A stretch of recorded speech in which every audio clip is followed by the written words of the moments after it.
Pourquoi le silence fait-il revenir son ex? Bonjour à tous, j'espère que vous allez bien et on se retrouve ensemble pour une toute nouvelle vidéo sur ma chaîne YouTube Pouvoir de séduction. Aujourd'hui, on va parler de reconquête amoureuse et qui dit reconquête amoureuse dit silence. On parle souvent de silence radio. Je sais que c'est quelque chose qui n'est pas forcément agréable pour vous, mais c'est important de refaire une petite piqûre de rappel et justement pour vous redire à quel point le silence est quelque chose d'extrêmement efficace dans le cadre d'une reconquête amoureuse. Je peux vous dire que l'ensemble de mes coachés pourront vous dire, c'est vraiment en quelque sorte, je dirais 70% de votre reconquête. Donc pourquoi le silence est-il si important? Pourquoi il faut le faire? Pourquoi c'est un impact positif? Et pourquoi, même sur votre personne, ça va vous aider? Alors pourquoi j'insiste sur le fait que le silence est également très bénéfique pour votre personne? Parce que les amis, reprenons depuis le départ. Qui dit rupture sentimentale dit couac. Qui dit accumulation chez votre ex d'un surplus d'émotions. Il n'y a plus de rayonnement énergétique positif. Il y a beaucoup d'ascenseurs émotionnels. Cette personne a décidé de mettre fin parce qu'elle ressent le besoin de se retrouver avec elle-même et de pouvoir se reconstruire. Vous êtes dans la place de la personne qui, en quelque sorte, s'est fait quitter. À partir de ce moment-là, qu'est-ce qui se passe chez vous? Vous vous sentez dévalorisé, vous vous sentez en quelque sorte trahi. Pour vous, cette relation est un échec. Vous avez beaucoup de regrets, vous avez de la rancœur. Quelquefois, vous pouvez avoir de la haine, de la colère et de la tristesse. Vous avez un ensemble d'émotions qui arrivent. Et ça, c'est normal et je vous comprends. On est tous passés par là. Moi-même, je suis passée par là, par le passé. La première réaction, quand on a toutes ces énergies, toutes ces émotions que vous avez reçues à cause de la rupture, qu'est-ce qui se passe en réalité? Vous êtes tellement fixé sur votre objectif de non, je veux pas qu'elle parte, que automatiquement, ces ascenseurs émotionnels négatifs que vous avez vont faire que vous allez revenir directement vers la personne parce que vous n'avez pas encore plus envie de la perdre. Vous n'êtes pas dans l'acceptation et vous n'avez pas écouté le pourquoi du comment votre ex souhaite mettre fin à la relation. Vous êtes buté, donc ce que vous faites automatiquement, et c'est normal encore une fois, ne vous inquiétez pas, même si on appelle ça très souvent des interdits, c'est une réaction qui est tout à fait normale quand on a un surplus d'émotions et qu'on n'est pas d'accord avec ça. Vous allez directement vers votre ex, sauf que c'est contre-productif. C'est-à-dire que, sachez que tout ce que vous allez faire, ne serait-ce qu'un message, un appel, allez la voir en bas de son travail, allez la voir chez elle, lui écrire une lettre directement après la rupture, ça va être contre-productif. Pourquoi? Parce que votre ex ne sera pas en capacité, je dirais même capacité émotionnelle, de recevoir vos dires. Même s'ils sont positifs, même si vous vous excusez, même si vous pleurez, votre ex n'est pas en capacité émotionnelle de vous capter à ce moment-là. Parce qu'elle est toujours dans le passé, elle aussi a de la haine, parce qu'elle a vécu d'accumulation, et elle aussi n'en peut plus. C'est pour ça qu'on vous propose, et ça a été plus que justifié dans le cadre de notre travail, que le silence va permettre à votre ex d'arriver à son objectif, c'est-à-dire de se reconstruire, de mettre fin à la relation parce qu'elle n'en peut plus, et ça va vous permettre à vous de vous reconstruire pour devenir une personne meilleure. Avant tout, pour vous. Le fait de vous préoccuper de vous, c'est-à-dire d'être dans un silence actif et non pas passif. J'aime bien faire la différence entre les deux, parce qu'ils existent.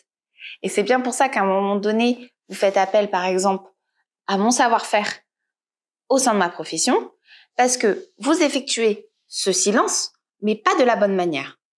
C'est-à-dire que, généralement, on dit de faire un silence à peu près entre 3 semaines et 1 mois. C'est le temps nécessaire pour la reconstruction.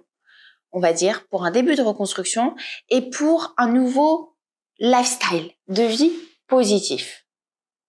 Mais si vous n'êtes pas en activité pendant ce silence et que vous effectuez ce silence d'une manière passive, c'est-à-dire que vous êtes chez vous, à dépiter, à regarder les photos, à regarder les réseaux sociaux, pister votre ex, voir ses dernières connexions sur WhatsApp, voir ses dernières connexions sur Facebook. Tout ça, ça va vous mener à des interprétations. Que ces interprétations, vous les donnez à vos proches. Vous essayez d'échanger, discuter, comprendre pourquoi elle est partie. Et qu'à côté de ça, vous ne faites rien pour vous. Ça ne sert strictement à rien. Donc encore une fois, le silence radio va être efficace dans le cas de votre conquête à partir du moment où vous allez être actif, les amis. Donc c'est le moment pour vous de vous consacrer à votre propre personne. Et le fait de faire ce silence radio positif, actif, qu'est-ce que ça va engendrer? Qu'est-ce que ça va provoquer chez votre ex? Sachant que lorsque votre ex a décidé de mettre fin à la relation, vous étiez plus bas que terre. Vous n'étiez pas bien, vous étiez presque en dépendance affective, vous aviez sûrement des idées noires, vous lui en avez fait part, vous avez été excessif. À partir du moment où vous êtes mis en retrait, que vous êtes mis en silence, votre ex va se poser des questions. À savoir, mais je comprends pas. Il y a encore 2 semaines, il n'était pas bien, il m'harcelait, il me disait qu'il m'aimait, qu'il regrettait. Et là, je vois qu'il refait sa vie, qu'il est même parti en voyage, qu'il est parti en week-end, qu'il fait des activités géniales, qu'il a un cercle social hyper grand, qu'il profite avec tout le monde, il a le sourire, il a changé physiquement, il est positif, il a une nouvelle routine. Alors que lorsqu'on était ensemble, il ne voyait que par moi, il était en dépendance affective, il était jaloux. Vous voyez tout ça? C'est ce que ça va provoquer chez votre ex. Votre ex, là, va commencer à se poser des questions. À savoir pourquoi, en quelque sorte, vous ne revenez plus, alors qu'en fait, quand vous reveniez, elle ne voulait pas de vous. C'est hyper contradictoire, mais il y a souvent une question d'ego qui est mise en jeu aussi là-dedans. Donc à partir du moment où vous allez être vraiment actif, vous allez faire votre vie, vous allez vous reconstruire pour pouvoir bien préparer votre contact avec votre ex, à peu près 1 mois après. Votre ex, elle va se poser des questions, ça va créer un manque, ça va créer une curiosité, ça peut créer aussi une forme de jalousie, parce qu'elle aimerait bien aussi partager votre quotidien d'une manière inconsciente. Vous allez pouvoir créer une psychologie inversée, c'est-à-dire les rôles vont s'inverser. Et là, votre ex n'aura pas le choix que de soit revenir vers vous par des excuses, pour essayer d'engendrer un contact, voir où vous en êtes, voir si tout ce schéma que vous avez effectué, c'est juste un simple jeu ou si c'est réellement votre vraie nouvelle routine personnelle. Elle va être en observation, mais elle va vouloir communiquer avec vous. Et ça, je peux vous dire que même si votre ex ne vous renvoie pas un message d'elle-même, mais que vous, au bout d'1 mois, vous allez renvoyer un message, vous allez avoir une réponse, ça c'est sûr. Et c'est là où il va falloir bien réattaquer par rapport à la nouvelle communication. Donc c'est pour ça qu'il est hyper important, et c'est hyper bénéfique, de respecter ce silence, les amis. Et chacun va à son rythme. Vous savez, moi j'ai de nombreux coachés au quotidien. C'est réel. Je travaille énormément et j'ai différents profils de personnes.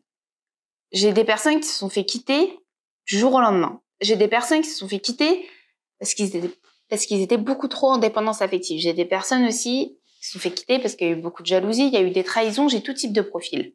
Donc sachez une chose, c'est que en règle générale, on dit qu'un silence est bénéfique durant 3 semaines, 1 mois. Mais selon les personnes, j'ai des coachés qui vont me dire, écoute Aurore, je trouve que j'ai pas encore mis tout en place pour être au top, pour pouvoir recontacter mon ex, j'ai besoin d'un peu plus de temps. Donc en fait, c'est propre à chacun, les amis. Si vous avez besoin de savoir à peu près combien de temps vous devez être en phase de silence, n'hésitez pas à revenir vers moi, n'hésitez pas à vous rediriger, ça se passe juste en dessous, au niveau de mon site internet Pouvoir de séduction pour pouvoir réserver votre séance et que je puisse en quelque sorte détecter déjà le profil de votre ex, vos attentes aussi et le travail que vous devez effectuer pour être meilleur. Mais dans tous les cas, peu importe la durée du silence, il sera toujours bénéfique à 70% pour réussir votre reconquête amoureuse. Donc, n'ayez pas peur de faire ce silence radio. Parce que je sais que quand j'annonce qu'il faut faire un silence, tout de suite, vous êtes stressé, vous êtes paniqué parce que vous dites « Non mais attends Aurore, déjà que je me suis fait larguer, si en plus de ça, tu me demandes de rester en silence pendant 3 semaines, un mois, mais comment je vais faire? Elle va m'oublier, c'est pas possible. Puis c'est une belle femme, elle est hyper dynamique, elle est très indépendante. C'est sûr qu'elle va se faire solliciter. Donc je veux pas le faire. Sachez, messieurs, que c'est une fausse croyance. Parce que pendant peut-être 1 an, 2 ans, 3 ans, peu importe la durée de votre relation, vous avez été trop focus sur elle et que ça vous a attiré des peurs, des interprétations, des fausses croyances, du stress qui vous a mis dans un état de dépendance affective. Donc vous pensez que si demain vous êtes en silence, ça va être pire. Il faut vaincre cette peur par des choses positives qui vont vous faire comprendre votre valeur. Vous allez reprendre en assurance et c'est ça qui va vous faire tenir par rapport à ce silence et vous rendre beaucoup plus compétent pour pouvoir réussir votre reconquête amoureuse. Tout simplement. J'espère en tout cas que cette vidéo vous aura plu, les amis. N'hésitez pas à liker cette vidéo et la partager au maximum pour vraiment vous faire comprendre que le silence est extrêmement important dans le cadre d'une reconquête amoureuse parce qu'il va falloir le vivre d'une manière bien active et que dans tous les cas, ça va procurer une émotion chez votre ex qui fera que vous allez repartir en communication. Il me reste plus qu'à vous souhaiter une super belle journée. Prenez bien soin de vous et je vous dis à très vite.